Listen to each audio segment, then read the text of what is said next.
So in this video we are going to study about the interior of the earth, and I will try to make this video as short as possible and as helpful as I can make it. So let's begin. So अर्थ का जो radius होता है वो 6370 kilometre होता है, और अगर हम इसको माइल्स में कन्वर्ट करें तो वो हो जाएगा आपका 4000 माइल्स. ओके, अब हम इंटीरियर ऑफ द अर्थ के बारे में जानेंगे कि हमें इंटीरियर ऑफ द अर्थ जो है वो किन किन तरीक़ों से पता चलता है. तो हमारे दो सोर्सेज होते हैं. पहला होता है हमारा डायरेक्ट सोर्स, दूसरा होता है इनडायरेक्ट सोर्स. डायरेक्ट सोर्सेज के अंदर हमें एक तो माइनिंग से जो हमारे मटेरियल्स निकल के आते हैं उनको स्टडी करते हैं, जब हम उनसे पता चलता है हमें. फिर दूसरा होता है वोल्केनिक इरप्शन से हमारे जो मटेरियल या लावा निकल के आता है उनको जब स्टडी किया जाता है तो भी हमें हमारे इंटीरियर ऑफ द अर्थ के बारे में पता चलता है. दूसरे हमारे होते हैं इनडायरेक्ट सोर्सेज अर्थ के इंटीरियर को जानने के लिए. उनमें हमारा सबसे पहले होता है टेम्परेचर और प्रेशर. टेम्परेचर और प्रेशर जो होता है इंक्रीज़ होता है जैसे ही हम inside of the earth move करते हैं, उतना ही ज़्यादा इंक्रीज़ होता रहता है वो. Same with the case of density. Density जो है हमारे मटेरियल्स की, वो जैसे ही हम inside of the earth move करेंगे वो बढ़ती जाएगी. ओके. दूसरा हमारा इंडेक्स सोर्स है वो मीटियोराइट्स है. मीटियोराइट्स को जब अर्थ पे आते हैं उनको स्टडी किया जाता है तो भी हमें कुछ अर्थ के बारे में पता चलता है. ऑल्दो ये यहाँ नोटिस करने की चीज़ है कि जो मीटियोराइट्स होते हैं हमारे वो from the inside of the अर्थ नहीं आते हैं, ठीक है, लेकिन जो उनका मीटियोराइट्स का जो मटेरियल और स्ट्रक्चर होता है वो काइंड ऑफ सिमिलर होता है अर्थ के, तो इसीलिए हमें ये हेल्प करते हैं. अब हमारा तीसरा जो सोर्स है इनडायरेक्ट सोर्स ही, वो हमें अर्थक्वेक से पता चलता है, ठीक है.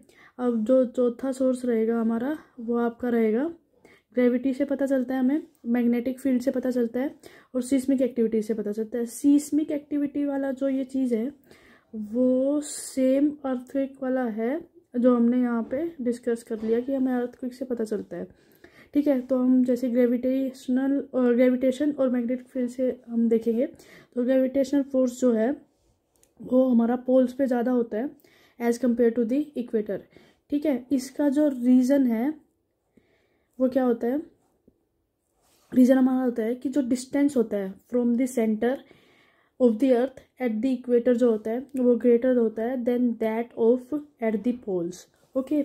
और जो ग्रेविटी की जो वैल्यू है वो डिफ़र करती है according to mass as well, ठीक है. कि इस पॉइंट पे जब ग्रेविटी अगर हम देखें कि इनसाइड ऑफ द अर्थ अगर हम ग्रेविटी की वैल्यू देखें तो किसी पॉइंट पे कुछ आएगी, लगा लो उसके लगभग कुछ अलग आ जाएगी. तो उसका मेजर रीज़न यही होता है कि जो उस जगह पे जो मास होता है मटेरियल का वो डिफरेंट होता है, और ग्रेविटी जो है मास पे डिपेंड करती है.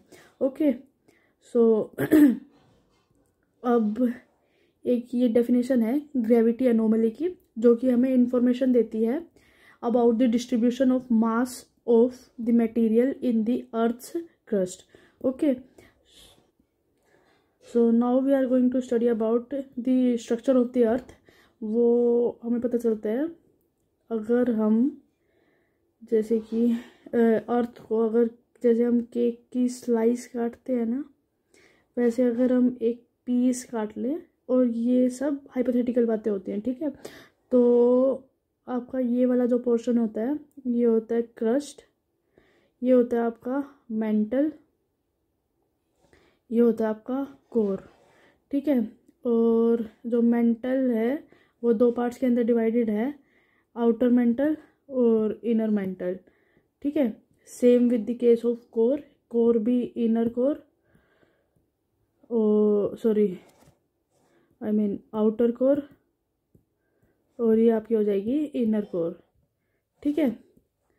तो एक चीज़ और इसमें, जैसे कि कोर से अगर हम क्रस्ट से हम जब कोर में इनसाइड जाएंगे तो जो डेंसिटी है, मैंने आपको वहाँ पे बताया था कि जो डेंसिटी है मटेरियल्स की वो इंक्रीज़ होती रहेगी. मैं आपको जब इन सब की वैल्यू बताऊँगी तो आप ये चीज़ नोटिस भी करोगे, ठीक है. तो स्ट्रक्चर ऑफ द अर्थ से हम बिगिन करते हैं. तो सबसे पहला होती है हमारी क्रस्ट होती है, ठीक है. तो जो क्रस्ट होती है हमारी उसको हम बोलते हैं, आका का मतलब होता है ऑल्सो नॉन एज, ठीक है। इसको हम सियाल लेयर भी बोलते हैं क्योंकि ये मेजरली जो क्रस्ट है वो सिलिकॉन और एल्यूमिनियम की बनी होती है, ठीक है। Outer most solid part of the अर्थ होता है और थिनेस्ट भी होता है, ये जो होता है क्रस्ट जो होता है थिनेस्ट लेयर भी होती है, ठीक है। और ये ब्रिटल होती है, ठीक है।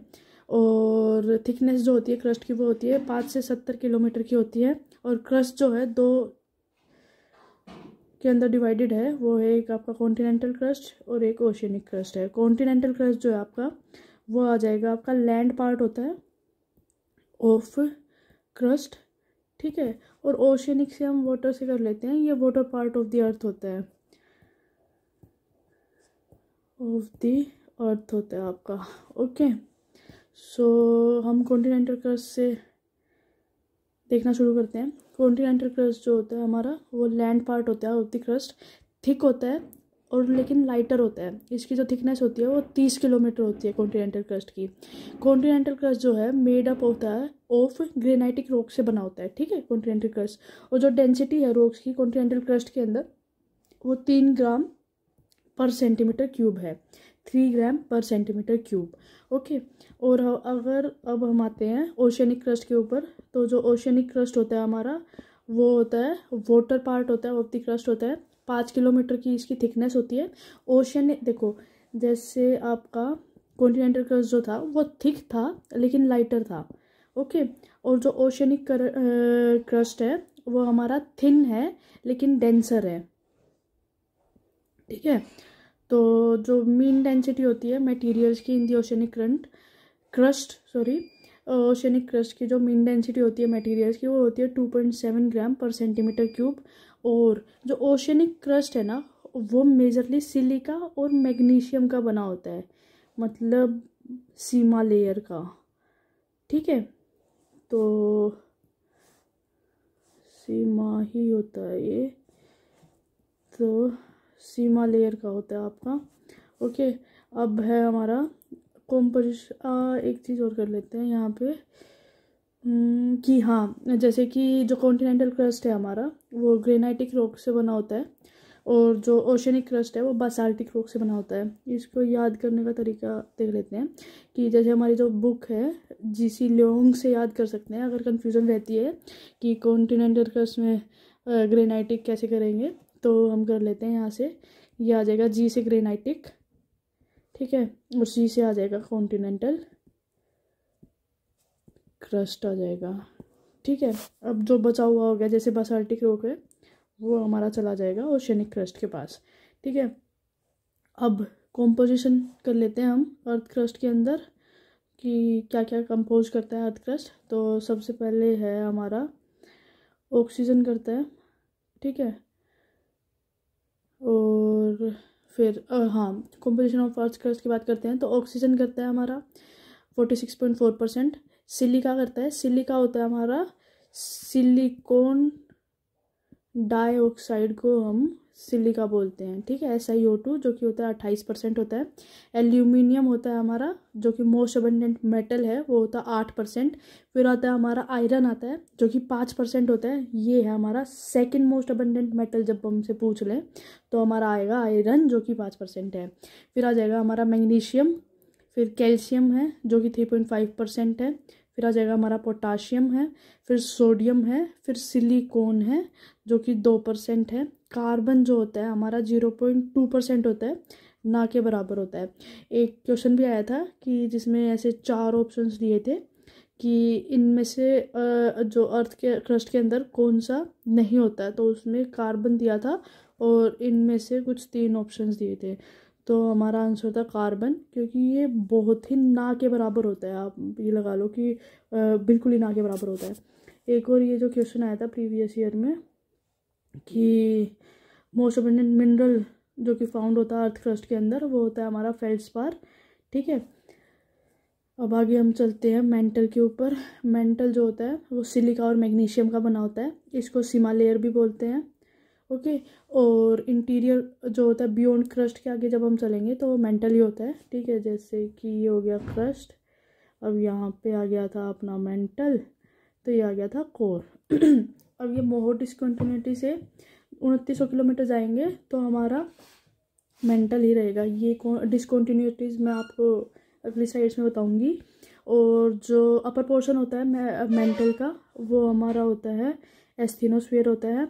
एस्थीनोस्फीयर जो हमारा होता है एक्सटेंड करता है अप टू 400 किलोमीटर। और जो एस्थीनोस्फीयर है वो होता है मेन सोर्स ऑफ मैग्मा होता है।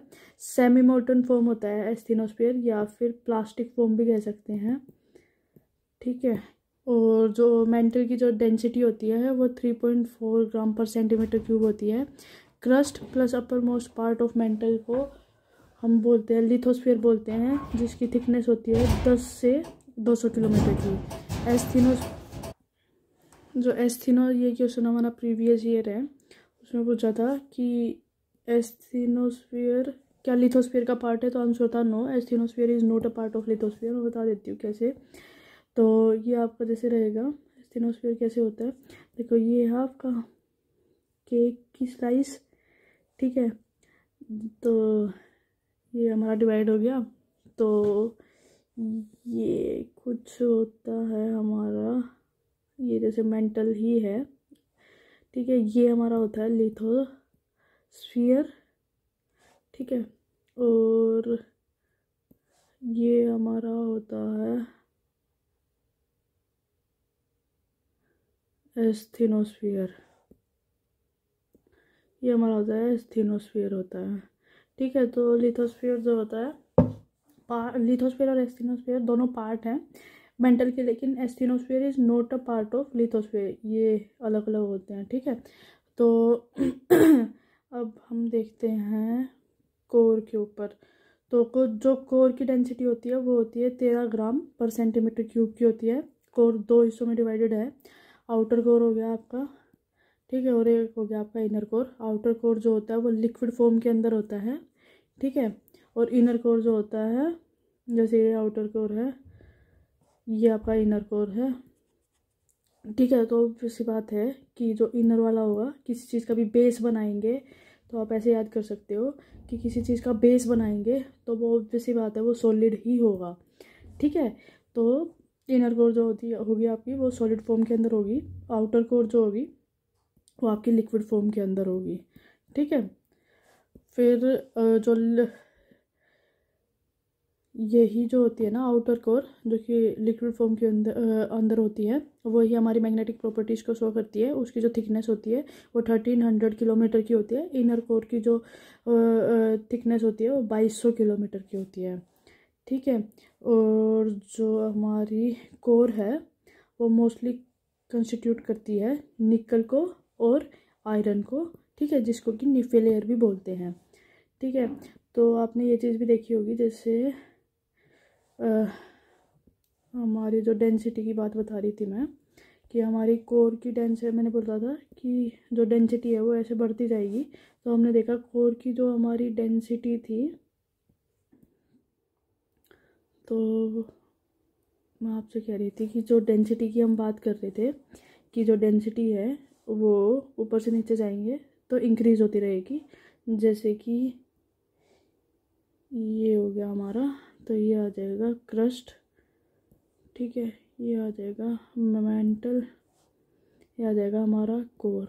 तो क्रस्ट की जो डेंसिटी है वो मैंने आपको लिखवाई है क्या, एक सेकेंड, तो शायद मैंने आपको क्रस्ट की डेंसिटी लिखना मैं भूल गई हूँ, लेकिन जो क्रस्ट की डेंसिटी होती है वो आपकी होती है 2.7 से 2.8 ग्राम पर सेंटीमीटर क्यूब होती है, ठीक है, ये आप नोट कर लेना।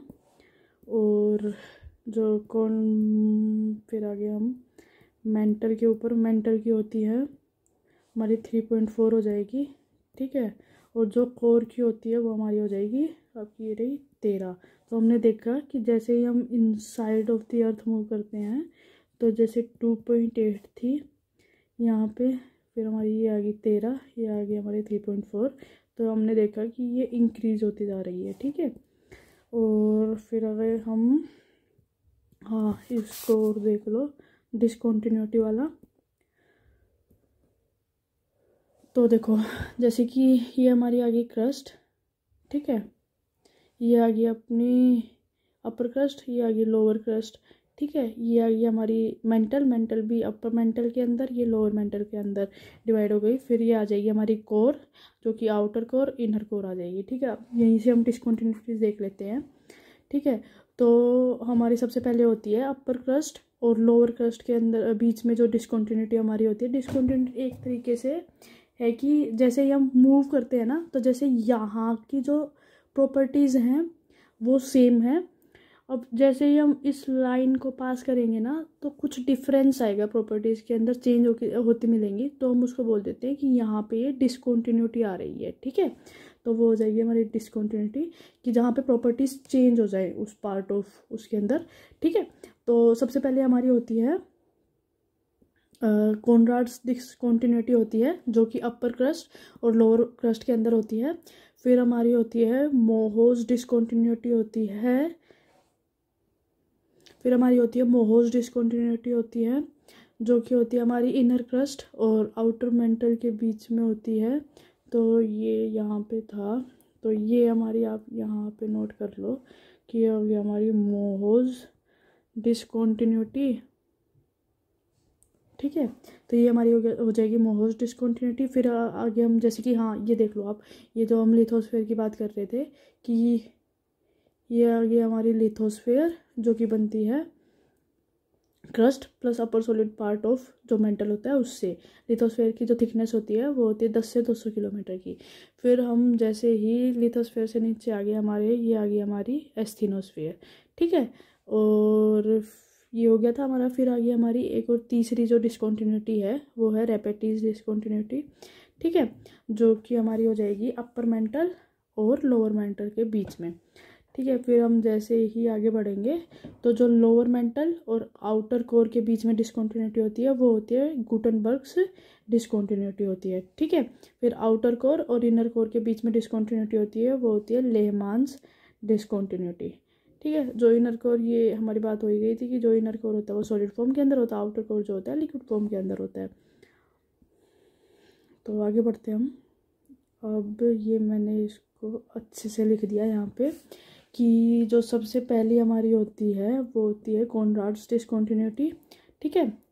वो होती है हमारी आउटर कोर और इनर कोर के अंदर। डेप्थ कितनी होती है उसकी, वो होती है 45 किलोमीटर की, ठीक है। फिर आती है हमारी मोहोज डिस्कंटिन्यूटी आती है, जो कि इनर क्रस्ट और आउटर मेंटल के बीच में होती है, उसकी डेप्थ होती है 100 किलोमीटर। ये बेसिकली याद करने की चीज़ें होती हैं, ठीक है। फिर आती है हमारी रेपेटीज डिस्कंटिन्यूटी, जो कि हमारी आ गई आउटर मेंटल और इनर मेंटल के बीच में, जो कि डेप्थ है उसकी 700 किलोमीटर की। फिर आ गई हमारी गुटनबर्ग्स डिस्कंटिन्यूटी, जो इनर मेंटल और आउटर कोर के बीच में है, जिसकी डेप्थ हो जाएगी हमारी 2900 किलोमीटर। फिर हमारी लास्ट आ जाएगी लेहमान्स डिस्कंटिन्यूटी, जो कि आउटर कोर और इनर कोर के बीच में है, जिसकी डेप्थ आ जाएगी 5200 किलोमीटर। इसको याद करने का एक तरीका देख लेते हैं कि इन डिस्कंटिन्यूटीज को आप सीक्वेंस में याद कैसे करोगे। तो हम इसको कर सकते हैं कि ये हो जाएगा आपका, जैसे कॉनराड्स है, मोहोज है, रेपेटीज होता है, गुटनबर्ग होता है, लेमन होता है, ये सीक्वेंस यही रहता है, ठीक है। तो इसको याद करेंगे हम। कोई मुझे रेड गुलाब ला दो, ठीक है। तो कोई से हो जाएगा हमारा कॉनराड्स डिस्कंटिन्यूटी, मुझे से हो जाएगा मोहोज डिस्कंटिन्यूटी, रेड से हो जाएगा रेपेटी डिस्कंटिन्यूटी, गुलाब से हो जाएगा गुटनबर्ग्स डिस्कंटिन्यूटी, लादो से हो जाएगा लेमान्स डिस्कंटिन्यूटी, ठीक है। फिर हमारा ये भी है कि जो क्रस्ट मेंटल कोर है हमारे, वो बाय वॉल्यूम और बाय मास कितना परसेंटेज पार्ट ऑफ अर्थ को कवर करते हैं। तो अब ये टॉपिक है, हम देखते हैं कि जो क्रस्ट मेंटल कोर है वो बाय वॉल्यूम और बाय मास कितने परसेंटेज ऑफ अर्थ को लेता है। तो जैसे जो क्रस्ट है वो बाय वॉल्यूम 1% लेता है, मेंटल जो है 84% लेता है, कोर जो है वो 15% लेता है। और बाय मास करें हम तो क्रस्ट आ जाएगा 1%, मेंटल 68%, कोर जो हो जाएगा वो 31% लेगा।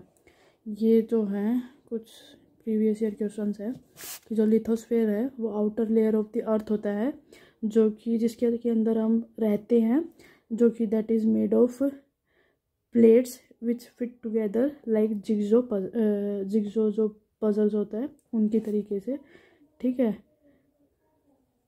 और ये भी था एक कि जो 26 से 27% of the total area of lithosphere has the expansion of mountains. और जो majority of the earth crust है is composed of igneous rocks, ठीक है।